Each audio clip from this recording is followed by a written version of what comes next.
hear the crystal raindrops fall, the beauty of it all, and it don't make no flowers grow. Yeah, make those rainbows in my mind. When I think of you sometime, I wanna spend my time with you. Just the two of us. We can make it if we try. The two of us. Oh, just the two of us. Building castles in the sky. The two of us. Oh, you and I. We look for lovers, no time for tears. Wasted water's all that is, and it don't make no flowers grow. That's right. Good things might come to those who wait, not for those who wait too late. We gotta go for all we know. Just the two of us. We can make it if we try. Two of us. Oh, you and I. Just the two of us. Building castles in the sky. Two of us. Oh, you and I.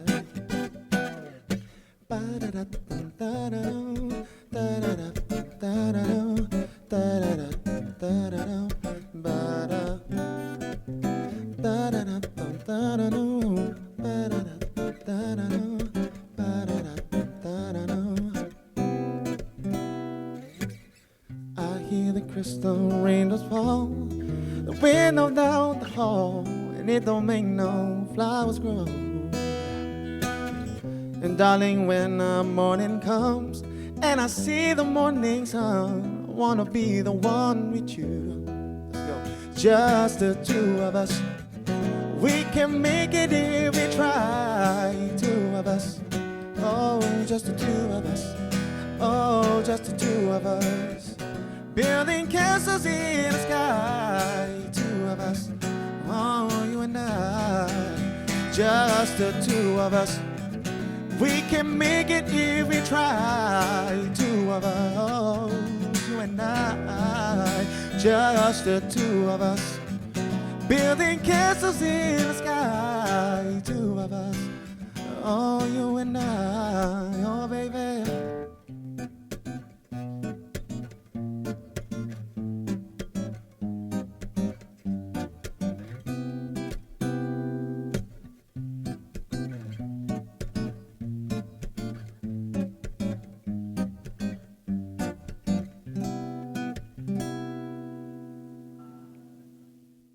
Selamat pagi dan salam sejahtera. Berjumpa lagi kita dalam Sejahtera Asia bersama dengan saya Jonathan Ding dan Ghazali Zawawi. 5 Januari 2021 hari Selasa, dan kami harap agar hari ini cerahlah harimu bersama dengan kami. Okay. Wah, selamat pagi. Selamat pagi John. Apa khabar anda di rumah? Just the two of us. By JC. Macam tu jugalah di Sejahtera Asia. Saya dan John, kami berdua menemani anda dan sentiasa kami ucapkan terima kasih kepada anda kerana sentiasa menjadikan Sejahtera Asia antara rancangan pertama untuk menyapa pagi anda. Di hari kelima tahun baru tahun 2021, agaknya tidak terlewat untuk kita mengucapkan kepada mereka di rumah John selamat tahun baru, dan kami sentiasa doakan agar permulaan tahun baru 2021 ini sentiasa dimulakan dengan semangat dan positif. Hari ini 21 Jamadil Awal 1442 Hijriah. Juga kami alu-alukan anda untuk menghantar sebarang cadangan dan komen anda kepada kami di Facebook dan Instagram Sejahtera Asia. InsyaAllah akan kami raikan. Baik, hari ini topik yang akan kita bawakan pertama adalah mengenai strategi baharu untuk tahun baru bagi warga pendidik.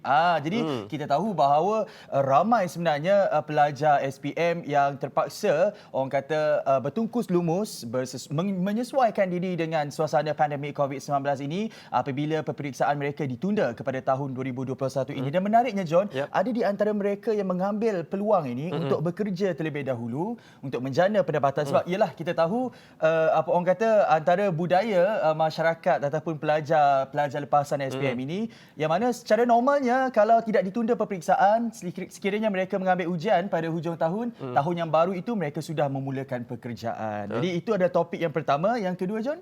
Yang kedua mengenai penyelamat Ferry Triso. Betul. Yang kita tahu tragedi yang sangat Menyayat hati, sangat menyedihkan. Dan pada pagi ini juga kami akan bersama dengan seorang penyelamat yang berada di kejadian dan juga menyelamat mangsa-mangsa di kejadian Ferry Triso. Semuanya pagi ini. Betul. Terus setia bersama kami. Tetapi sebelum itu, kami nak bawakan kepada anda perkembangan secara ringkas COVID-19. Kita mulakan di Malaysia terlebih dahulu. Baiklah, Malaysia semalam telah merekodkan 1,741 kes baru bagi penularan COVID-19 menjadikan jumlah keseluruhan kes kini sebanyak 120,818 kes.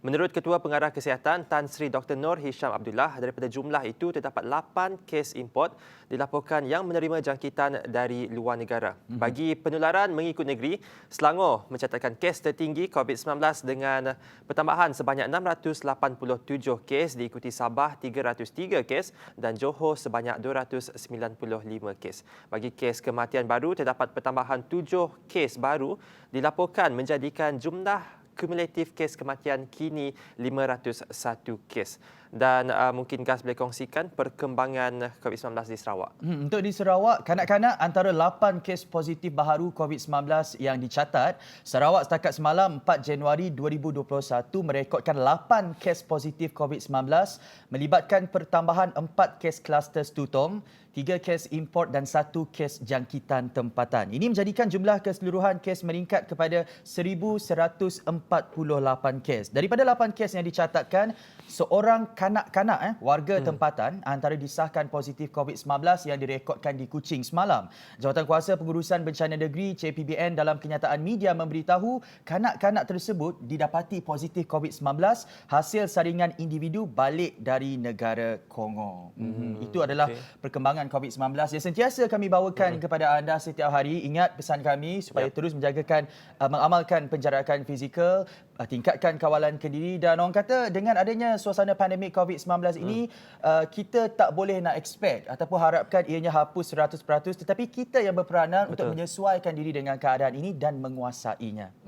Seterusnya kita nak bawakan perincian berita yang seterusnya. Permohonan lanjut tempoh bayaran balik pinjaman PTPTN dibuka mulai hari ini. Permohonan untuk melanjutkan tempoh penangguhan bayaran balik pinjaman Perbadanan Tabung Pendidikan Tinggi Nasional PTPTN boleh dilakukan mulai hari ini sehingga 31 Mac nanti. Ketua Eksekutif PTPTN Ahmad Dasuki Abdul Majid berkata peminjam yang layak boleh berbuat demikian melalui portal rasmi PTPTN di www.ptptn.gov.my/pelanjutan bayaran balik COVID-19. Tiada sebarang dokumen sokongan diperlukan semasa permohonan. Peminjam yang layak adalah peminjam yang kehilangan pendapatan akibat diberhentikan pekerjaan dan yang terjejas pendapatan ekoran pendapatan berkurangan. Tambah Ahmad Dasuki, John, berkata beliau menyarankan agar kelulusan penangguhan akan dimaklumkan kepada peminjam melalui email yang dikemukakan dalam tempoh 3 hari bekerja dari tarikh peminjam mengemukakan permohonan. Dan bercakap mengenai pendidikan, selepas ini kita akan bicara lebih lanjut mengenai topik pendidikan, apa strategi bagi warga pendidik untuk tahun baharu ini. Terus setia bersama kami dalam Sejahtera Asia. Jumpa selepas ini.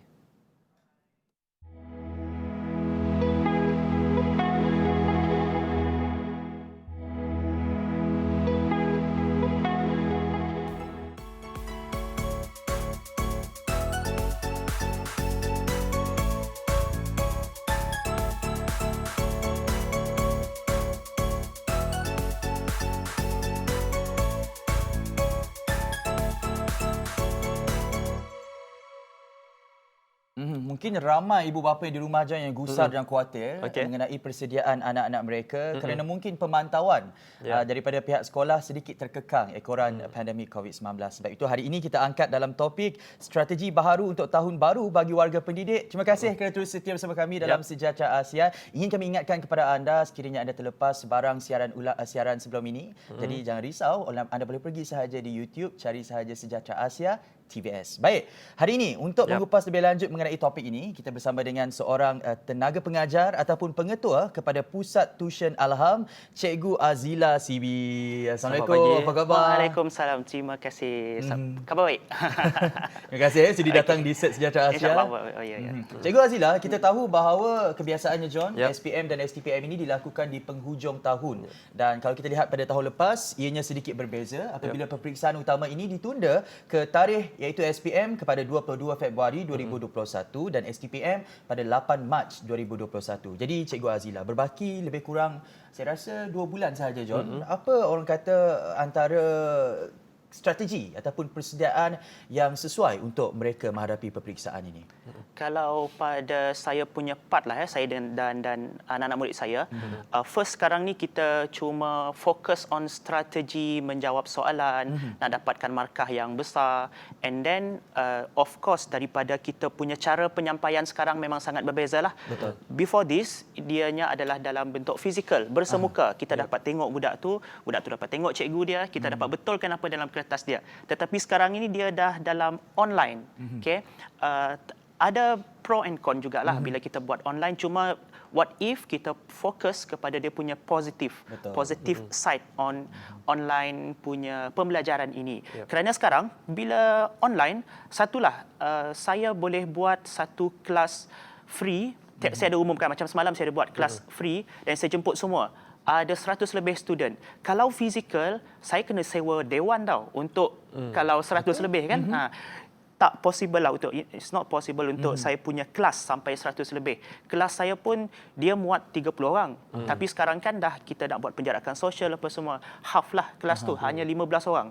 Okay. So kalau sekarang dengan penjarakan apa semua memang tak boleh lah nak buat fizikal sampai 100 lebih. Kelebihan online dekat situ. Jadi itu online positif from the online learning lah. ada positifnya. Walaupun itulah pembelajaran lagi bagus kalau dilakukan bersemuka, tetapi itulah norma baru yang perlu diadaptasi. Betul. Baik, selain daripada norma baru juga, kalau kita lihat di pusat Tuition Alham, mungkin antara SOP yang diadaptasi yang di sekarang SOP yang kita hari tu masa Ogos macam tu, September 2020, apa yang kita buat adalah kita dah boleh beroperasi, bawa student kita pergi ke pusat tuition, tapi of course lah masa masuk tu kena scan dahulu. Macam biasalah. And then kena temperature ambil dahulu, and then masuk dalam kelas. Dia punya penjarakan tu memang sangat mesti diikutilah, sebab budak-budak ni dia tak boleh sebenarnya kalau dia jauh dengan kawan. Tak tahu apa magnet antara mereka ni, ada nak dekat-dekat juga. So cikgu memang sentiasa mesti jangan dekat sangat, ada COVID. Jangan dekat sangat. Yang kecil-kecil ni okey lagi sebenarnya. Yang kecil-kecil okey, kita jangan ada COVID. Dia akan takut. Tapi yang masalah sikit ni yang form 5 ni. Mana nak bujang, mana nak darah ya, suka nak bergosip, doktor dekat. Si adanya cikgu katanya macam itu cikgu bercakap mengenai persediaan. Dan kalau kita lihat di sekolah kebiasaannya pada penghujung tahun ini John, tiada lagi belajar topik yang baharu. Mereka sudah mula melakukan latihan to be latihan to be untuk orang kata membuatkan mereka lebih bersedia dengan format ataupun peperiksaan SPM itu sendiri. Jadi bagi Cikgu Azila sendiri, sebab kita lihat di social media Cikgu Azila sekarang hangat mempromosikan Final Call SPM. Boleh tak ceritakan Cikgu? Final Call SPM, tahu Saya punya Final Call SPM yang itu adalah seminar yang saya buat 16 jam untuk pelajar-pelajar yang nak SPM lah. Of course itu saya tumpukan untuk mata pelajaran matematik. 16 jam, so situ kita akan tackle dia punya macam soalan matematik ni, dia ada paper 2 lah. Paper 2 tu ketah 2, situlah lubuk markah bagi saya lah. Dan saya selalu promosikan kepada student saya, ada 100 markah semuanya. Betul. Tak apalah, tak perlu ambil 100 markah lah, 90 je pun dah okey. Wow, 90. So dia akan kata, ya Allah cikgu besarnya. Tak, kalau kita tahu strategi, kita tahu macam mana nak tackle soalan tu, insya-Allah 90 tu memang possible. Memang boleh. Pada asal dulu saya ada student tahu, dia pada macam April macam tu sebelum tuition, dia boleh dapat markah 9 saja. Dia hantar markah kat saya. Kertas 2 cikgu, dapat 9 je cikgu, dia kata. Saya kata, oh hujung tahun ni insya-Allah dah boleh 90. Ya Allah, kami bukan biar pandai cikgu, kata student ni.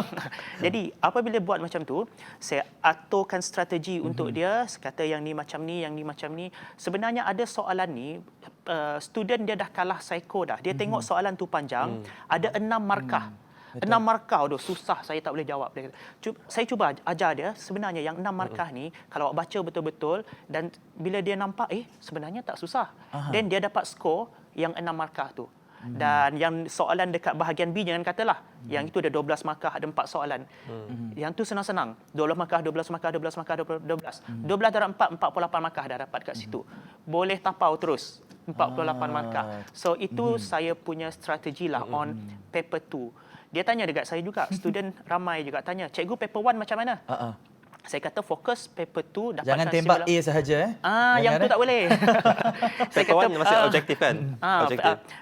Paper 1 objektif, paper 2 tu kumpul sampai 90 markah. So paper 1 macam mana cikgu? Bedal je saya cakap. Memang betul, bedal. Betul. Yang boleh jawab-jawab Tapi lah. bedal pun ada teknik juga. Bedal jangan sembarang bedal. Janganlah ambil A dari nombor 1 sampai Ke nombor ni 40. cikgu, apa? A, B, bismillah. Itu bukan bedal, itu bunuh Dia diri. strategi gas dulu Boleh diamalkan. Tak ada, jangan. So, saya bagi tahu dengan mereka ada beza juga. Bedal apa maksud dia, bunuh diri apa maksud dia. Ya kalau apa tembak betul-betul macam tu A B C D yang tu memang bunuh dirilah. Bedal pun ada teknik dia juga. Okay. Jangan bunuh diri bukan bedal sembarang bedal John. Bedal pun ada juga tekniknya. Nak tahu lebih lanjut mengenai apa lagi strategi berkesan untuk membuatkan anak-anak anda ataupun para pelajar ini lebih bersedia menghadapi peperiksaan utama tak lama lagi, iaitu pada bulan Februari dan Mac. Terus setia bersama kami dalam Sejahtera Asia. Kita semua pijak di bumi yang sama. Kita menjunjung langit yang sama. Berjalan di atas tanah yang sama. Tanah bertuah yang telah banyak menabur bakti kepada kita. Tak kira di mana-manalah kita di Malaysia ini. Di kafe atau di mana-mana tempat seperti pedalaman ataupun juga di Kuala Lumpur, Kota Raya, Bandaraya. Malaysia ini telah lalui pelbagai cabaran, tapi kali ini sangat berbezalah. Seluruh dunia terkesan akibat dari pandemik ini. Disebabkan itu oleh pandemik ini juga ekonomi negara turut terjejas kan. Jadi sekarang adalah masa terbaik untuk semua rakyat berbelanja di dalam negara sendiri dan beli produk tempatan. Kita boleh contohi di Kapit tadi. Ekonomi mereka subur, sihat disebabkan masyarakat Kapit hanya membeli, menyokong barangan kedai-kedai di Kapit. Barang-barang kita bukannya tidak bagus, bukannya tak ada kualiti, memang kualiti pun tinggi. Banyak barang kita itu barang baik. Saya percaya ini bukan kali pertama dan juga bukan kali terakhir rakyat bersatu membantu negara. Kempen beli barangan Malaysia ini setiap tahun ada, tetapi tahun ini ia membawa makna yang lebih besar, yang berlainan. Kerana ia bukan sahaja kempen membeli, tetapi ia adalah seruan untuk kita semua untuk bersama membantu menjana ekonomi kita semula. Dan kalau bukan kita, siapa lagi?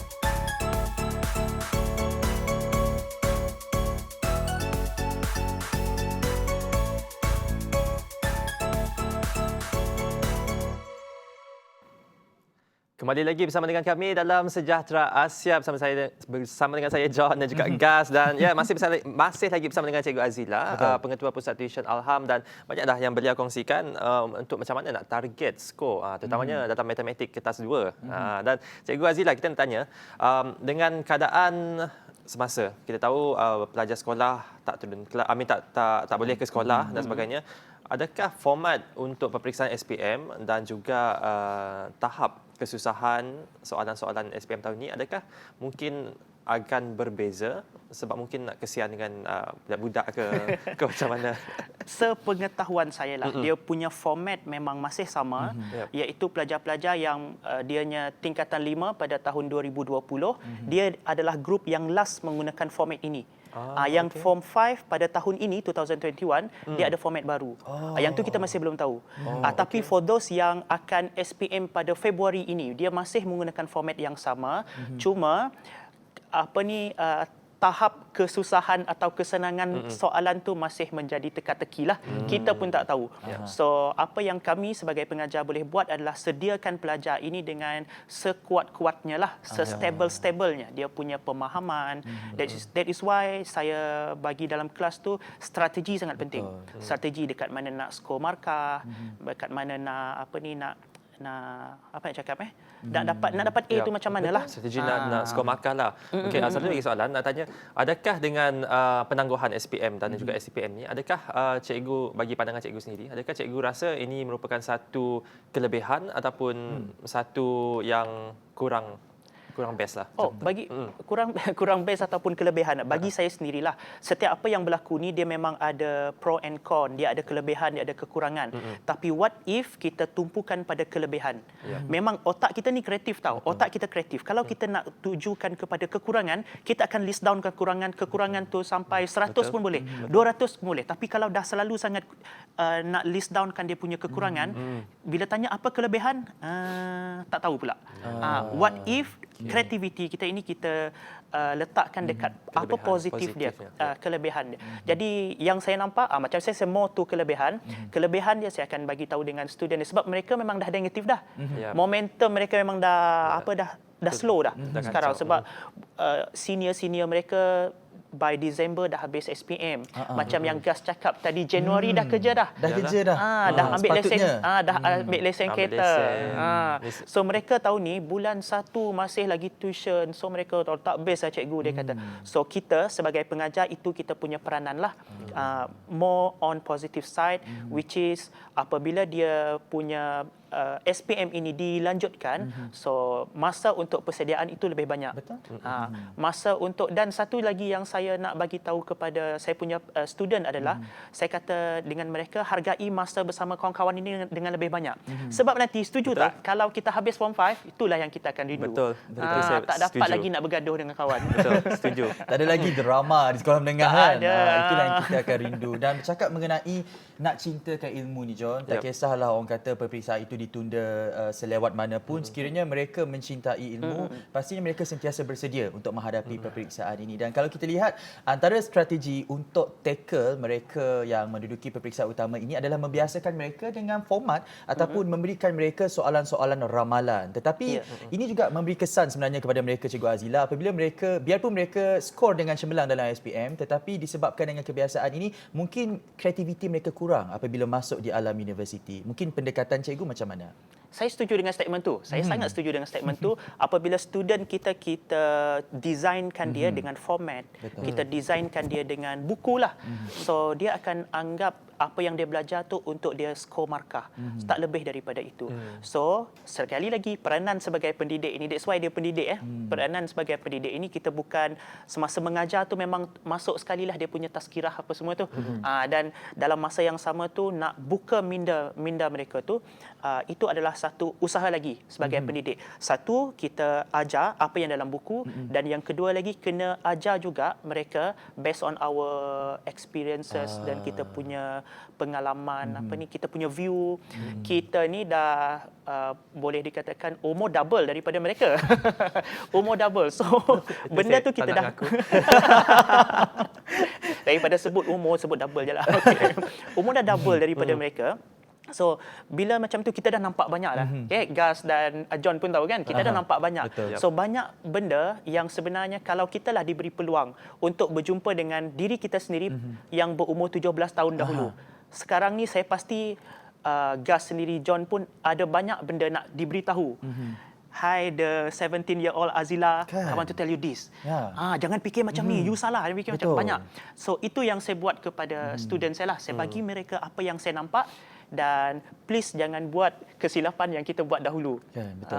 Dan saya rasa ramai antara kesilapan yang dilakukan adalah kalau boleh kita ulang balik atau putar balik masa itu, John, kita nak pesan kepada diri sendiri, cuba lagi benda yang baru. Kerana itu yang membuatkan anda lebih, orang kata, kreatif pada masa akan datang. Dan Cikgu Azila, orang kata bercakap mengenai pendekatan yang diambil oleh Cikgu Azila, kita tarik juga, John, sebab kita lihat di laman sosial Cikgu Azila, yang mana Cikgu Azila menggunakan satu pentas di dalam kelas fizikal Cikgu Azila. Ada satu pentas dalam kelas tersebut, tetapi kita nak tanya-tanya lah, apa kegunaan pentas tu? Nak buat persembahan ke macam mana? Tahulah Cikgu Azila ni pandai menyanyi. Pentas ini satunya adalah style lah. Okey. Style lagi. Sebab bila dalam kelas saya nak bagi dia ada environment yang lain sikit daripada kebiasaan apabila dalam kelas. Dalam kelas matematik contohnya. Matematik ni memang dikenali oleh pelajar, especially pelajar yang dia punya akademik ada slow sikit. Matematik memang subjek yang dia tak suka. So kita make it difference. Kelas kita ada pentas. Lepas itu macam ni, untuk student yang darjah 6, darjah 4, mereka sangat suka apabila dipanggil ke depan untuk menjawab soalan dan ditepuk tangan macam nak naik pentas buat konsert. Yang tu buat kelas dia meriah lah. Dan mereka ni saya selalu promote dengan student, especially yang kecil-kecil ini kena promote awal tau. Kena promote awal dengan dia. Learning is fun. That is why dalam kelas saya memang bising. Kelas saya tak ada istilah macam kelas mesti senyap ke apa, tak. Kelas saya memang bising. That's why saya punya pusat tuition, dulu saya dekat tingkat bawah sama dengan cikgu-cikgu lain. Sekarang kelas saya dinaikkan ke tingkat atas. Sebab terlalu Bising sangat. Bising sangat. Mengganggu kelas cikgu lain. Saya naklah masuk kelas ni. Saya Kelas suka yang kelas memang yang bising. Dan ada cikgu-cikgu lain pun macam yang mengajar math juga, yang mengajar sains, ada beberapa orang cikgu lah. Mereka pun memang sangat energetik dan kelas kami dekat sana saya punya manager memang dia aturkan. Kalau ada kelas kosong, pastikan kelas kosong itu di tengah. So supaya dia tak Tak clash. Macam ada sound yang stop lah. Even kelas tu sebenarnya dia tak boleh tembus pun sebelah, tapi Masih juga? Memang meriah lah kelas meriah. di pusat tuition Alham ni. Dan itulah orang kata kreativiti golongan pendidik ini. Betul. Kalau sebelum ini kita pernah menemu bual Cikgu Nancy, seorang yang sangat kreatif menyarungkan pakaian tradisional untuk menghiburkan para pelajar secara online. Tapi Cikgu Azila menawarkan tenaga dan selain mengajar juga mencetuskan kreativiti yang sangat tinggi dalam kalangan pelajar supaya mereka cintakan ilmu. Learning is fun. Betul tak Yes, Cikgu? learning is Terima fun. kasih Learning is Cikgu fun. kerana sudi bersama dengan kami dalam Terima Sejahtera kasih. Asia pada hari ini. Diharapkan kita dapat jumpa lagi. InsyaAllah. Banyak lagi perkongsian inspirasi bersama dengan Cikgu Azila untuk masa-masa akan datang. Tapi setakat itu sahaja untuk masa ini. Selepas ini kita akan bersama dengan seorang penyelamat, salah seorang penyelamat yang terlibat untuk insiden menyayat hati di Ferry Triso. Jangan ke mana-mana, terus setia bersama kami.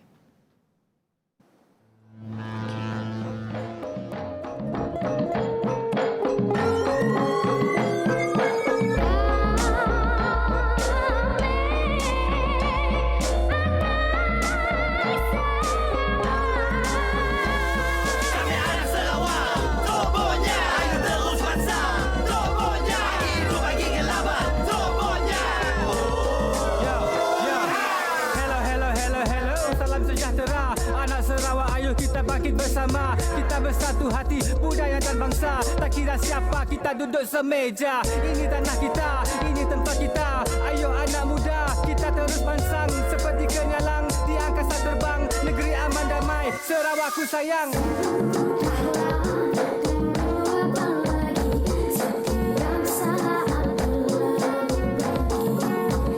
Jangan hilang wajah, jangan pernah kau mengalah.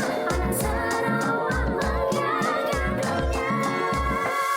Anak-anak Sarawak yang terbaik, dari turun bawah kita naik. Undian orang jangan lalai, jangan si bagi salam pesan kami.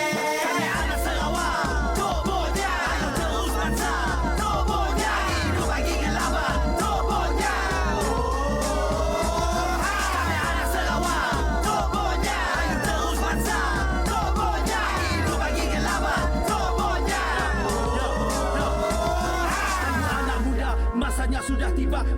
visi pasti kita teruskan bersama. Bagi kebangkitan belia negeri tercinta, ekonomi digital saranan CM kita. Satu hati, satu jiwa, satu rasa, satu bangsa. Semangat anak Sarawak tidak kira di mana-mana. Bunyikan nyala kebanggaan kita di mata dunia. Demi Sarawak ku serahkan segalanya. Apa yang pandai-pandai mana Sarawak si pandai Sarawak. Sampai New York Mia kita nang bermandai. Jangan dicabar anak Sarawak. The World Heritage for Sarawak.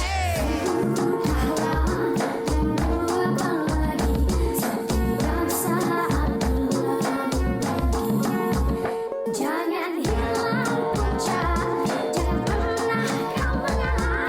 Anak Sarawak menggagang dunia. Anak-anak Sarawak yang terbaik. Dari turun bawah kita naik. Undian orang jangan lalai. Jangan si bagi salam pesan kami.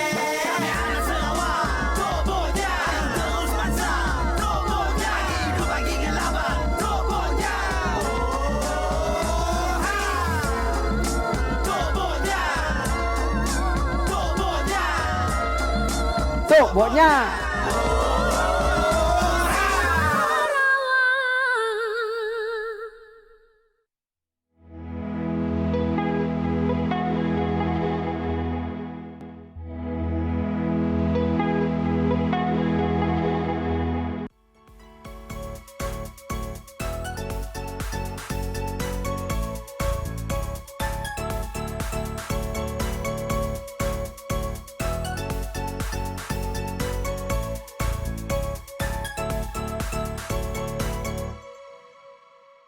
Terima kasih kerana terus setia bersama kami dalam Sejahtera Asia. Baik, saya kira semua sedia maklum. Tahun 2021 dimulakan dengan insiden yang menyayat hati buat seluruh rakyat Malaysia dengan pemergian 9 mangsa. Bayangkan termasuk seorang bayi 4 bulan dan seorang kanak-kanak lelaki yang mana kesemuanya mereka telah meninggal dunia dalam insiden feri Triso pada 1 Januari yang lalu. Dan hari ini kita berpeluang untuk bersama dengan salah seorang penyelamat untuk mangsa insiden feri Triso ini. Tetapi sebelum itu, apa kata kita saksikan VT ini. 9 sekeluarga maut selepas sebuah kenderaan pacuan 4 roda yang dinaiki mereka terjunam ke dalam sungai selepas terjatuh dari feri di Triso, Sebuyau pada Jumaat. Insiden malang itu melibatkan 5 lelaki dan 4 perempuan termasuk 2 kanak-kanak berusia antara 4 bulan hingga 36 tahun. Menurut Pusat Gerakan Operasi Bomba Negeri, pihaknya menerima panggilan kecemasan sekitar jam 3.14 petang memaklumkan mengenai kejadian itu. Usaha menyelamatkan mangsa dilakukan orang awam yang berada di lokasi kejadian. Kesemua mangsa yang terperangkap di dalam kenderaan berjaya dikeluarkan dan dibawa ke darat untuk diberi bantuan awal. Namun kesemua mangsa berada dalam keadaan tidak sedarkan diri sebelum diberi bantuan pernafasan. Sementara itu, Ketua Jabatan Keselamatan Dalam Negeri dan Ketenteraman Awam Superintenden Ismail Mahmud ketika dihubungi mengesahkan kejadian itu. Namun pihaknya masih menunggu butiran lanjut mengenai mangsa-mangsa yang terlibat. Sebuah kenderaan yang jenis Ford Ranger telah mengelunsur junam masuk ke Sungai Triso, di mana dalam kereta tersebut terdiri daripada 5 lelaki dan 4 perempuan. Perempuan itu berumur 14 hingga ke 36 tahun lah. Dan lelaki itu kesemuanya lebih sebaya kanak-kanak berumur. Alhamdulillahi Rabbil Alamin Ar-Rahmanir Rahim Maliki Yawmiddin Iyyaka na'budu wa iyyaka nasta'in Ihdinas siratal mustaqim صراط الذين أنعمت عليهم غير المغضوب عليهم ولا الضالين.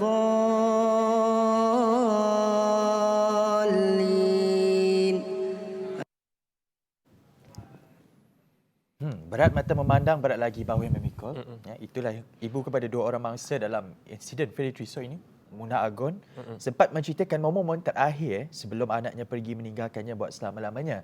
Kata Munah, iaitu ibu kepada mangsa ini, sebelum berangkat mangsa ada berpesan kepada ibunya Munah untuk pakai baju cantik-cantik sebab nak jalan-jalan di Kuching, dan Munah sempat menukar pakaian kepada pakaian lebih cantik. Tapi itulah malang tidak berbau. Siapa sangka pengakhirannya kita dikabarkan dengan berita sedih, insiden Ferry Triso, dan itu adalah Mukani Bau untuk tahun 2021 ini. Dan kesemua mangsa selamat dikebumikan pastinya sekarang ini. 6 di tanah perkuburan Islam Kampung Hulu, Simanggang, dan 3 lagi di tanah perkuburan Kristian di Sibu. Tetapi pada hari ini kita nak lihat daripada situasi yang sedikit berbeza. Sebab itu kita bersama dengan salah seorang penyelamat mangsa untuk insiden Ferry Triso ini. Di Set Sejahtera Asia pada hari ini, Awang Muhammad Nor bin Awang Kipli. Assalamualaikum, apa khabar abang? Salam, Yes, John. Apa khabar hari ini? Okey, Alhamdulillah. Alhamdulillah lah.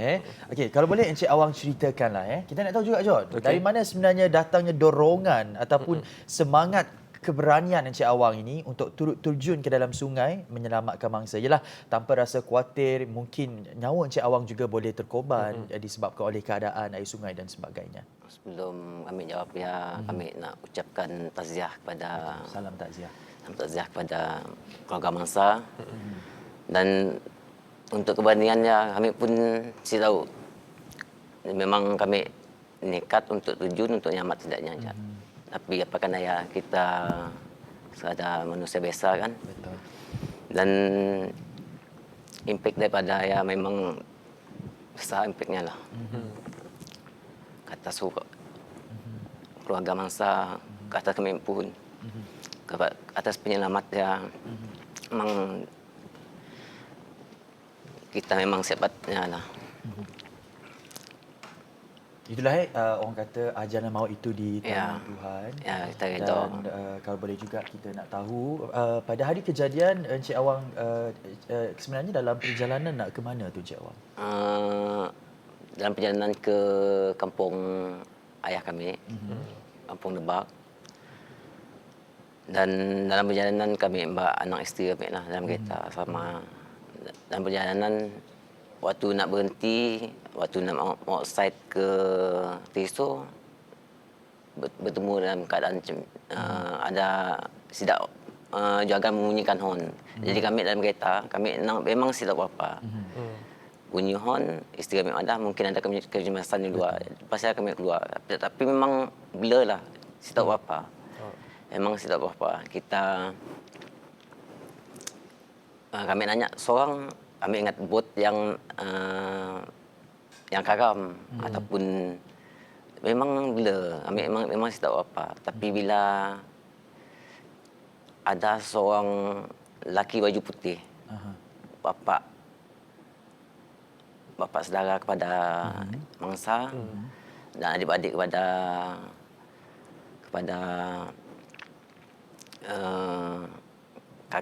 kakak yang meninggal lah, yang mangsa ya.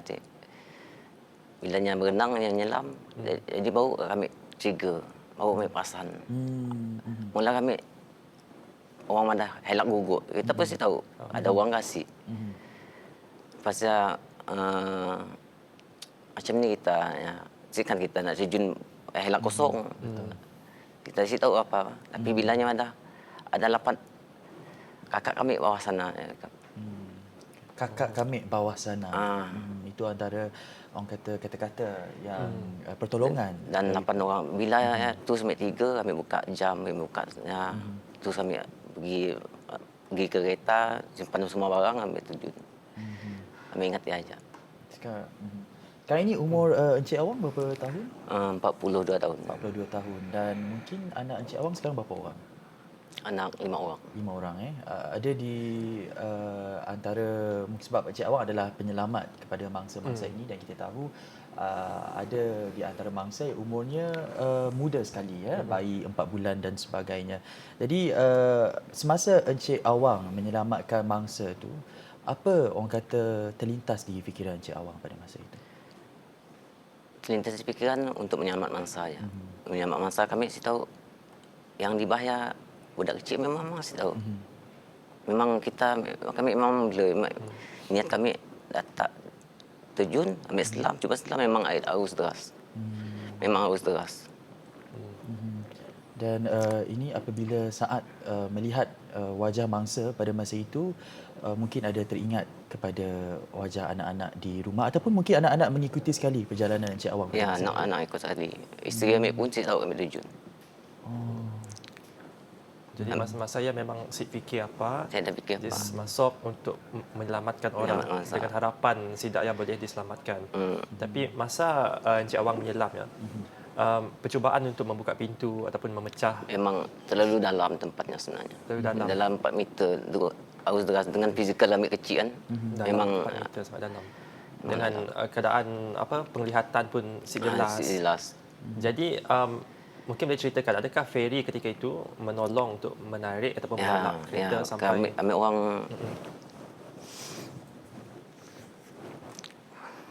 minta maaf ah. Ya, Kami sebenarnya kami bila ambil ada seorang dari sedak kampung pun datang. Sedak pun tolong nyelam, kami tolong naik tali. Kami ikat rem lah. Orang ikat rem baru dapat bawa ke tempat yang mudah untuk kita reach setidaknya lah. Itulah orang kata semangat orang kita. Apabila adanya situasi macam ini, tidak teragak-agak untuk menyelamatkan nyawa orang lain tanpa sebenarnya memikirkan risiko yang mungkin melanda kepada diri sendiri. Dan hubungan yang ada daripada Encik Awang ini kepada salah seorang mangsa itu juga kuat kerana usia anaknya dengan usia mangsa lebih kurang sama. Huraiannya selepas ini, kekal bersama kami dalam Sejahtera Asia.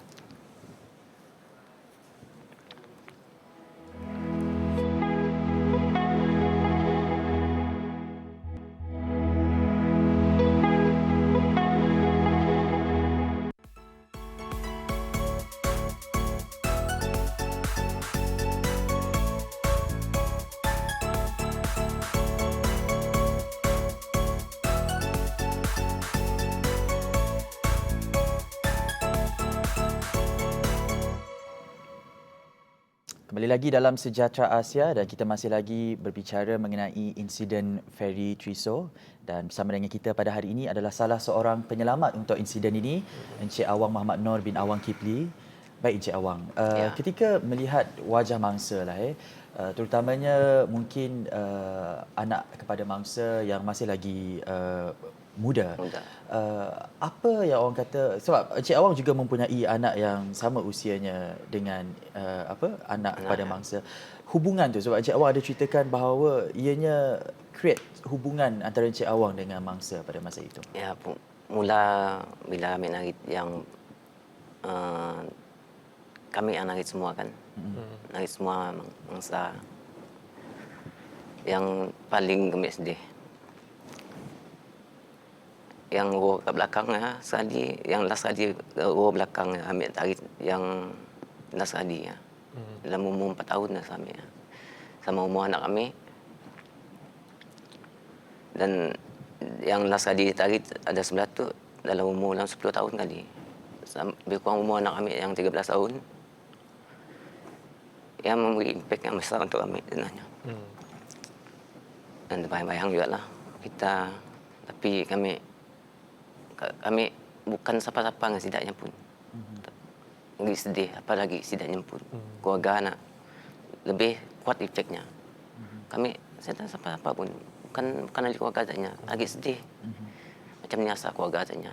Tapi kami ucapkan takziah banyak-banyak. Apa setidaknya bersabar dengan ujian tu. Mungkin juga kita terfikir, orang kata berat mata memandang, berat lagi bahu yang memikul. Seorang bapa yang kebiasaannya di rumah riuh dengan kemeriahan anak-anak, tetapi dengan sekelip mata balik ke rumah tiba-tiba sunyi dan kemeriahan itu hilang. Kami doakan agar keluarga mangsa tabah, dan kalau boleh diceritakan kesan daripada insiden ini, adakah ianya memberi trauma kepada kehidupan Encik Awang selepas itu di rumah? Mungkin apa yang Encik Awang alami? Trauma ya memang kita bukan ada trauma lah, sedih. Ya, yang dapat ambil ada sedih. Memang sedih lah. Sebab kita manusia biasa. Kami manusia biasa. Kami nolong masyarakat yang termampu kami. Yang kita pun Allah yang jadikan, Allah yang tarik nyawa kita. Kita usaha aja. Kami mampu aja usaha kami. Jadi di rumah mungkin mungkin ada mengalami satu situasi yang mana seorang diri. Ya, bila duduk seorang diri memang serasa lah air mata keluar. Memang saya tahu lah. Dan untuk pengetahuan penonton, semasa saya menghubungi Encik Awang juga, kami hanya berborak mengenai situasi ini dan pada ketika itu masih awal lagi insiden ini dan Encik Awang juga menitiskan air mata. Itulah orang kata connection ya antara penyelamat kepada mangsa ini dan Encik Awang juga kita nak tahu gambaran semasa menyelamatkan mangsa pada ketika itu. Encik Awang juga dikabarkan memberi pertolongan dari segi CPR. Ya. Apa dalam fikiran Encik Awang pada ketika itu? Adakah Encik Awang cuba memberikan CPR ini kepada semua mangsa sekaligus? Bagaimana suasana paniknya pada masa itu? Waktu dia memang panik lah. Sebab bila kita mula CPR, dalam 9 orang, memang ada yang buat CPR juga. Tapi yang setidaknya terlalu panik. Seorang, bang, tolong sebelah tu. Kami pam sebelah lagi. Kami pun si tentu juga dah. CPR kami pun si tentu juga dah. Tapi yang kami siapa lupa. Kami CPR yang umur 4 tahunnya. Tak apa. Sebabnya bila kami pam yang pun ada mana CPR-nya sampai yang ada dah lagi bang. Dah lagi. Ya dah. Saya lagi bang. Kami cuba aja. Kita perlu kuat Encik Awang dan saya kira kita perlu kuat. Ini adalah insiden menyayat hati. Lebih-lebih kita memang siapa sahaja yang kita jumpa di sekeliling kita, kita pasti orang kata mesra kepada mereka dan semangat tolong menolong ini memang sudah menjadi kebiasaan dalam kalangan masyarakat kita. Tetapi ianya juga diuji perasaan kita apabila kita tidak berjaya menyelamatkan mereka. Mungkin Encik Awang mungkin pesanan Encik Awang kepada keluarga mangsa yang mungkin menonton Sejahtera Asia pada hari ini. Pesanan kami kepada keluarga mangsa, salam takziah, tabahkan hati. Walaupun kami pun setabah ni dan kepada semua yang berkeluarga, sayangilah keluarga kita sepenuhnya dan kita sikit memang dah orang Sarawak memang semua nolong. Kita sikit pun yang datang pun betul. Iban kami si tahu ya dalamnya ada orang Melayu, ada Cina lagi. Kita memang semangat kita memang kuat. Orang kampung kuat. Dan semangat yang perlu kita terap dengan anak-anak muda kita. Itulah semangat tolong menolong dalam kalangan masyarakat kita dan mungkin sebelum kita berakhir Encik Awang, terima kasih sekali lagi kerana sudi bersama kami. Tetapi kalau boleh dikongsikan apa yang paling Encik Awang tak dapat lupakan daripada insiden feri Trisor ini? Mungkin boleh diceritakan kepada penonton. Semualah dari permulaan yang jatuh sampai ke hujung memang kami siapa lupa lah ya je. Dan bila kami nangga bapa kepada Allah ya tabah, masya-Allah. Ya kami yalah kita nolong pun kita ikhlas nolong bukan untuk pujian, bukan untuk ya. Kita nolong terbaik. Kita prinsip kami hasbunallah kan Allah. Dan semua pun kita pun mesti tolong menolong lah. Ya dapat mampu memang dah. Kami juga doakan agar Encik Awang juga turut tabah daripada insiden ini dan sekarang ini dikabarkan mengambil cuti daripada bekerja. Cuti. Dan kami harapkan agar cuti tersebut dapat meleraikan orang kata rasa tidak selesa dalam Encik Awang dan pastinya kami juga ingin berpesan kepada anda untuk sentiasa orang kata mungkin mengikut kepercayaan dan agama masing-masing, mendoakan agar roh-roh mangsa di sana sentiasa tenang. Itulah perkongsian kita pada hari ini. Terima kasih sekali lagi Encik Awang kerana turut setia bersama kami, sudi bersama kami dalam Sejahtera Asia. Satu perkongsian yang sangat memberikan inspirasi mengenai konsep tolong-menolong dalam kalangan masyarakat kita. Betul. Itulah ajar maut di tangan Tuhan, John. Apa yang pasti, kita kena move on dan teruskan dengan kehidupan. Dan pastinya, John, mungkin nak dikabarkan topik kita pada esok hari? Untuk esok hari, saya masih lagi macam terkejut dengan perkongsian Encik Awang, dan sampai di sini saja siaran kita untuk pagi ini. Terima kasih kami ucapkan kepada anda kerana senantiasa bersama dengan Sejahtera Asia. Ingat mungkin kita beri pesan, John, jangan pernah abaikan kualiti masa bersama keluarga. Betul. Hargai setiap momen bersama dengan mereka. Kita tidak tahu apa yang akan terjadi pada esok hari. Betul. Jangan ke mana-mana, terus setia bersama kami di saluran 122 TVS. Kita akhiri untuk edisi 5 Januari. Setakat ini, jumpa lagi esok hari hanya dalam Sejahtera Asia. Daripada inspirasi, kami cetuskan inovasi. Jumpa esok. Terima kasih, Encik Wang.